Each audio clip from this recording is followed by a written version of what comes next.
கண்கள் பார்த்தேன் கவியானே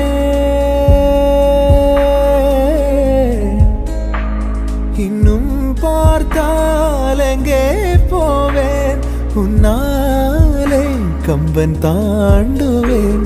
உன்னிதழ் மேலே எழுதுவேன் ஏ மான் பொறு மங்கையே நில்லாயோ